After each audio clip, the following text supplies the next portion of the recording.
மனிதனையும் பாடலையும் பிரிக்கவே முடியாது. நம்முடைய உயிருள் பாடல் வரிகள் கலந்து விடுகிறது.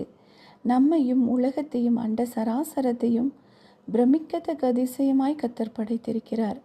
நம்முடைய வாழ்வில் அதிசயங்களை செய்து கொண்டே இருக்கிறார்.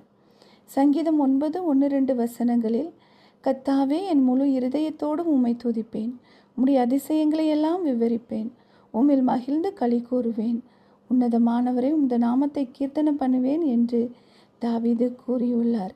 கர்த்தரை துதிக்கும் போது தாவீதின் உள்ளம் மகிழ்வதை இங்கு பார்க்கலாம். நாம் நம்மை படைத்த கர்த்தரை துதித்து பாடும்போது நம்முடைய உள்ளம் மகிழ்ந்திருக்கும்.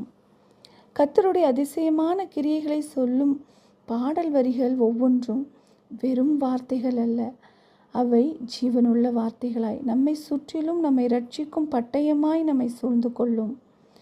இதனை உணர்ந்த தாவீது சங்கீதம் 32:7 நீர் எனக்கு மறைவிடமாய் இருக்கிறீர், என்னை நீர் இக்கட்டுக்கு விலக்கி காத்து இரட்சணிய பாடல்கள் என்னை சூழ்ந்து கொள்ளும்படி செய்வீர் என்று கூறியுள்ளார். நாம் பாடல் பாடி அவரை நோக்கும்போது அவர் நம் உள்ளத்தை பார்க்கின்றார். யாருக்கும் தீங்கு செய்யாத, யாரையும் காயப்படுத்தாத, எந்த ஒரு பாவமும் இல்லாத பரிசுத்த உள்ளத்தோடு அவரை நாம் துதிப்போம். இரட்சணிய பாடல்கள் நம்மை சுற்றிலும் நம்மை ரட்சிக்கும் பட்டயமாய் இருக்க, நம்மை பாதுகாக்க, நம்மை மகிழ்விக்க கர்த்தர் கிருபை செய்வாராக. ஆமேன்.